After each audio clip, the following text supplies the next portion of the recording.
mambo haya ya kuchochea chuki ama za ukabila ama za dini yakianza na tukayapa nafasi, hayana simile, hayana, mtashangaa jinsi mnavyoanza kuchinjana, mkashangaa. Na ikifika kiasi hicho, hakuna mtu wa kukema, hakuna atakayetokea kusema acheni. Kwamba yeye ni kiongozi halisi anayeshirikiana nasi katika shida na raha. Mnamo Aprili 13 mwaka 1922 katika kijiji kidogo cha Butiama kilichopo kando kando ya Ziwa Victoria mkoani Mara, alizaliwa kijana mdogo wa kiume aliyeitwa Julius Kambarage Nyerere. Baba yake Nyerere Burito alikuwa chifu wa kabila la Wazanaki. Tofauti na watoto wengi wa rika lake, Julius alionyesha mapema kiu ya elimu na maarifa. Alipofikisha umri wa miaka 12, alianza shule ya msingi akitembea umbali wa kilomita 30. Baada ya kumaliza elimu ya msingi, aliendelea kusoma shule wa misionari wa Katoliki huko Tabora. Safari yake ya elimu ilimfikisha chuo kikuu cha Makerere, Uganda, ambapo alisomea shahada ya ualimu mnamo mwaka 1943 na kuhitimu mnamo mwaka 1945. Na baadaye mnamo mwaka 1949 alisomea shahada ya uzamili ya historia na uchumi katika chuo kikuu cha Edinburgh, Uingereza, ambapo alikuwa Mtanzania wa kwanza kupata shahada ya chuo kikuu kutoka Ulaya na Mtanzania wa pili kupata shahada ya elimu ya juu nje ya Tanzania. Hapo ndipo alipomwona kijana huyu mnyenyekevu mwenye ndoto kubwa za kuona nchi yake ikitoka kwenye minyororo ya ukoloni. Aliporejea nyumbani, hakuwa kiongozi wala mwanasiasa, bali alikuwa mwalimu. Akiwa mwalimu wa shule ya St. Francis ambayo kwa sasa inafahamika kwa jina la Pugu iliyopo jijini Dar es Salaam, Nyerere alifundisha masomo ya historia, Kiingereza na Kiswahili, ambapo vijana walimpenda kwa uadilifu na maono yake. Na hapo ndipo jina lake Mwalimu Nyerere lilipozaliwa. Lakini moyo wake haukukomea darasani pekee. Alihisi wajibu wa kuelimisha pia taifa zima kuhusu heshima, uhuru na mshikamano. Mwaka 1953 Nyerere alichaguliwa kuwa rais wa chama cha Tanganyika African Association, yani TA, chama ambacho alikisaidia kukijenga wakati alipokuwa mwanafunzi katika chuo kikuu cha Makerere. Na mwaka 1954 akiwa na wenzake wachache alikibadilisha chama cha TA kuwa chama cha Tanganyika African National Union, yani TANU, ambacho kilikuwa ndio chombo kikuu cha kupigania uhuru wa Tanganyika. Katika kipindi cha muda mchache, TANU kikawa chama cha siasa kinachoongoza Tanganyika, na uwezo mkubwa aliokuwa nao Mwalimu Nyerere uliwastua viongozi wa kikoloni na kumtaka achague kitu kimoja kati ya siasa au kazi ya ualimu. Kwa ujasiri mkubwa, Nyerere alisikika akisema kuwa alikuwa mwalimu kwa kuchagua na mwanasiasa kwa bahati mbaya. Hivyo aliamua kujiuzuru ualimu na kuzunguka kila kona Tanganyika kuzungumza na watu wa kawaida na machifu ili kuleta muungano katika kupigania uhuru. Uongozi wake uliashiria mwanzo wa harakati thabiti za kisiasa zilizounganisha Watanganyika wengi katika kudai uhuru kutoka kwa Waingereza. Kwa maneno yake ya ushawishi na ujasiri wa ajabu, aliliongoza taifa kudai uhuru. Wakulima, wafanyakazi na vijana walimuita mwalimu, si tu kwa kufundisha darasani, bali kwa kufundisha maana ya uhuru. Uwezo wake wa kuunganisha watu ili wawe na umoja na mshikamano, kutetea haki zao, pamoja na kipaji chake cha kujenga hoja, kutetea na kuzungumza kwa ufasaha, ulimwezesha kufanikisha Tanganyika kupata uhuru bila umwagaji wa damu. Siku ikafika na Disemba 9 mwaka 1961 Tanganyika ikapata uhuru wake kutoka kwa wakoloni na Nyerere akawa waziri mkuu wa kwanza.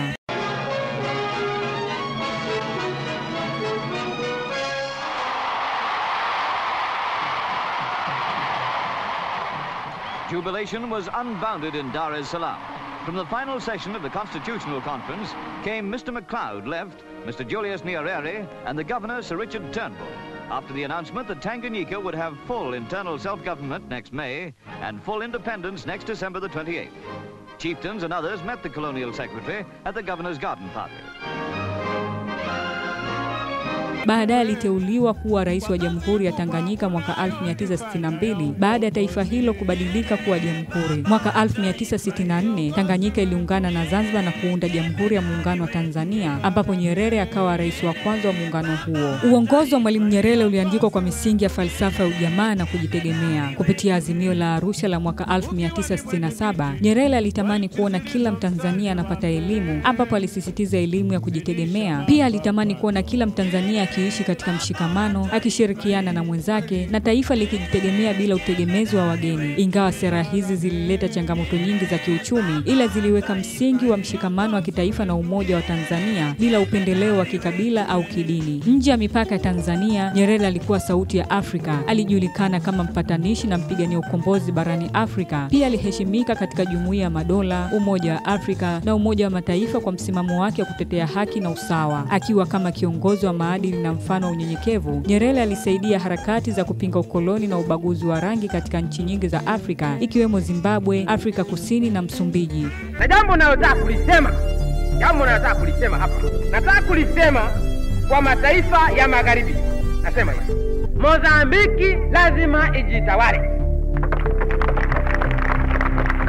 Ilipofika Februari 5 mwaka 1977, Mwalimu Nyerere alikiongoza chama cha TANU kuungana na chama tawala cha Zanzibar cha Afro Shirazi Party yani ASP na kuanzisha chama kipya kilichoitwa Chama cha Mapinduzi CCM, akiwa mwenyekiti wa kwanza wa chama hicho. Baada ya kuongoza kwa takriban miaka 23, mwaka 1985 Mwalimu Nyerere alikabidhi madaraka kwa hiari na amani na kumwachia madaraka rais wa awamu ya pili wa Jamhuri ya Muungano wa Tanzania, hayati Ali Hassan Mwinyi, kitendo ambacho ni adimu sana kutokea barani Afrika wakati huo, lakini kwake haikumuia ugumu. Aliamua kustaafu na kurejea kijijini kwake Butiama na kutumia muda mwingi kulima shamba lake, huku akiendelea kuwa mshauri na sauti ya busara barani Afrika. Safari ya maisha ya hayati baba wa taifa Mwalimu Julius Kambarage Nyerere ikafikia ukomo Oktoba 14 mwaka 1999. Mwalimu Nyerere alifariki dunia akiwa katika hospitali ya St. Thomas iliyoko jijini London, Uingereza, baada ya kuugua kansa ya damu. Nasikitika kuwatangazia kwamba mpendwa wetu baba wa taifa Mwalimu Julius Kambarage Nyerere amefariki dunia. Mwalimu ameaga dunia hii leo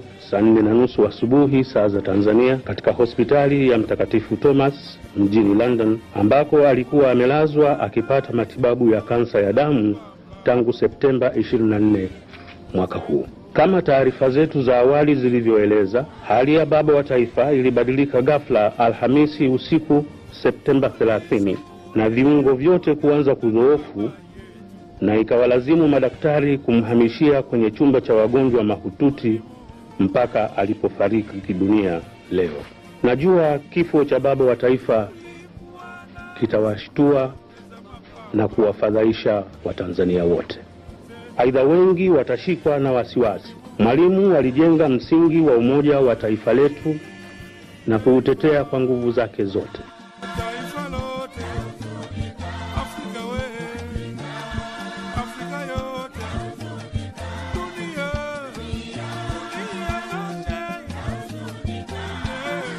Mwili wake ulipokelewa jijini Dar es Salaam Oktoba 18 mwaka 1999 na kupelekwa nyumbani kwake Msasani. Oktoba 20 mwaka 1999, Watanzania walikusanyika Uwanja wa Taifa kwa ajili ya kuaga mwili wa mpendwa wao hayati baba wa taifa. Mbali na Watanzania, viongozi mbalimbali wa ndani na nje ya nchi walihudhuria kwenye hafla ya kumuaga hayati Mwalimu Julius Kambarage Nyerere. Mwili wa baba wa taifa ulisafirishwa kwenda kijijini kwake Butiama kwa ajili ya mazishi, na hatimaye Oktoba 23 mwaka 1999 mazishi ya Mwalimu Nyerere yalifanyika nyumbani kwake huko Mwitongo katika kijiji cha Butiama mkoani Mara, na makumbusho makubwa ya historia yake yamejengwa huko. Tangu mwaka 1999 mpaka leo, kila ifikapo Oktoba 14, Tanzania huadhimisha kumbukizi ya maisha ya hayati baba wa taifa Mwalimu Julius Kambarage Nyerere, kwani alituachia mshikamano, utu, lakini pia alituachia urithi wa amani. Mwalimu Nyerere hakuwa tu kiongozi, bali alikuwa simulizi hai, simulizi ya mshindi wa uhuru, mwalimu wa taifa na kiongozi aliyebaki kuwa alama ya unyenyekevu na mshikamano. Anahesabiwa kama baba wa taifa la Tanzania. Mchango wake katika umoja wa Tanzania usiokuwa na udini wala ukabila unaendelea kusherehekewa. Falsafa zake za ujamaa na maadili ya uongozi bado zinajadiliwa hadi leo. Historia yake inabaki kuwa nguzo muhimu, si tu kwa Tanzania bali pia kwa bara la Afrika na dunia kwa ujumla. Kama sio juhudi zako Nyerere, kama sio juhudi zako Nyerere, kama sio juhudi zako Nyerere, na uhuru tungepata wapi? Oh, kama sio juhudi zako Nyerere, oh, kama sio juhudi zako Nyerere.